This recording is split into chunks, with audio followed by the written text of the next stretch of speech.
Pinag-uusapan ngayon ng mga netizen ang pag-unfollow umano ni Liza Soberano at Julia Barreto kay Catherine Bernardo sa Instagram.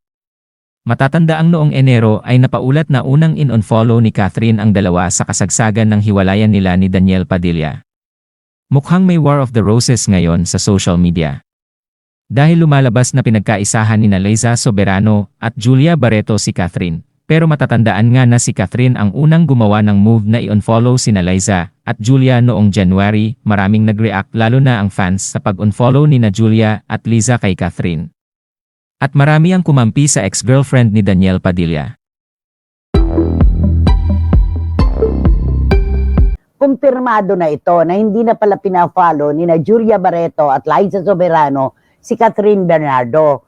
Si Catherine kasi nag-unfollow na sa kanila noon pa, di ba? Oo. Pero yung dalawa ngayon pa lang.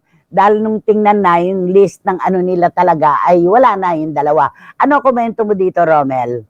Ako, naguguluhan nga ako na bakit ngayon lang naglalabasan yung mga unfollow yan.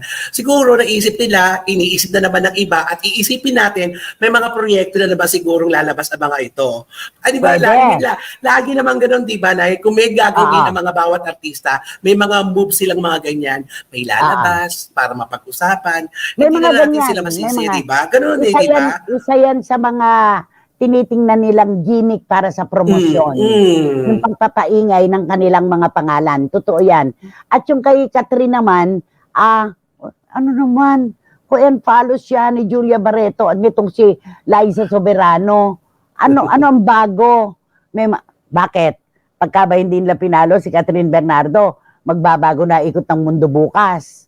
Hindi naman. Maapektuhan pa siya. Di kung ayaw nyo, di huwag, di ba? Ganun lang naman yun. Hindi naman sa pilitan ng pagpa-follow sa kung sino man.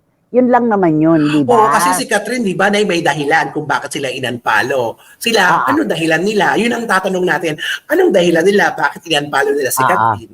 At saka, nag-ano pa kayo, nagkapit-bisig pa kayong dalawa. Nagkapit-bisig. At itong nagkataon ba to o nag-usap ito? Di ba, ganyan yun eh. Kay Julia Barreto, wala akong masyadong masasabi. Pero dito kay Liza Soberano, bago pa ba naman ito? Hindi ba dati nga, inilaglag nga niya ang ABS-CBN at ang kanyang manager na si OG Diaz. Ano ang problema? Nun ngang kasuhan kami ni Bea Alonso. Inano pa nitong si Liza Soberano, di ba? Kami ni OG. Di ba? Senior pa niya.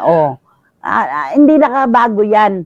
Katakataka pa ba yan? Karapatan naman nila yun, di ba, Nay? Karapatan nila mag-unfollow sa isa't isa kung ayaw na nila. Oo, hindi sa pilitan yan. Oo. Ayun. At sabi ni John, tama ka, Nay. Kung in-unfollow nga ni Julia Barreto at saka ni Liza Soberano, si Catherine Bernardo, ano epekto? Bago. Yun na nga naman, di ba? Oo nga naman. Bakit pagka in-unfollow ka ba? May mawawala na sa buhay mo? Naman. At sabi ni Lara May Abrigo, nanay, parang ang sarap pong namnamin nang ang lahat ng bagay ay may katapat. Kung paanong ang tsinelas o sapatos ay may kapares at ang bawat kaldero ay may swak na takip. Para dito, ika nga po, there's no way up but down. Sabi ni Mayang.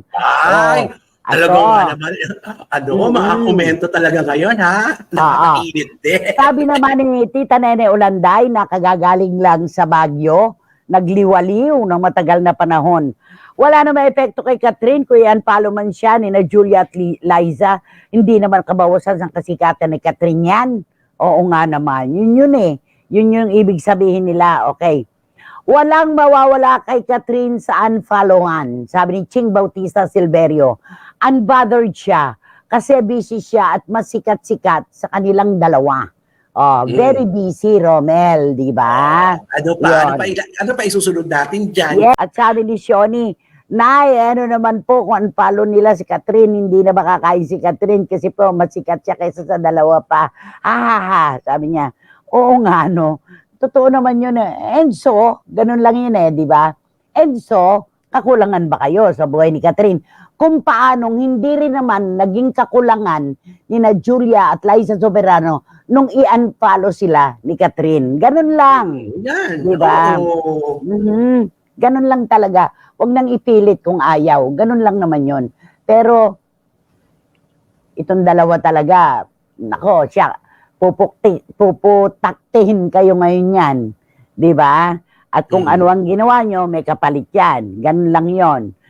Itong si Liza Soberano ay talagang napaka-ungrateful pala kung gaano kaganda ang kanyang mukha. Ay nako, hindi ko na itutuloy ito, deletada. Hindi ko na itutuloy ito, pero nagkakaintindihan na tayo nila OGDS yan.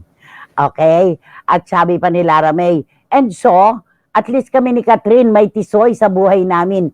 So blessed. Oh, idinawa yung sarili niya. Alam mo, kokonyatan ka na talaga ni Freeling yan, Lara May. Ay, naku mayang. Sa totoo lang, di ba? Eto sabi ni Dan Clavesillas, ano naman, if inunfollow nila si Catherine, tig-isang bilang lang kayo, hindi ka bawasan, bahala kayo.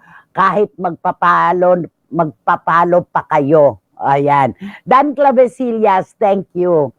Ano naman kung i-unfollow ng dalawang yan si Catherine, sabi naman ni Boy si Karagay. Ang dami ang daming ni Catherine tagapagtanggol talaga. Ano naman daw, di ba?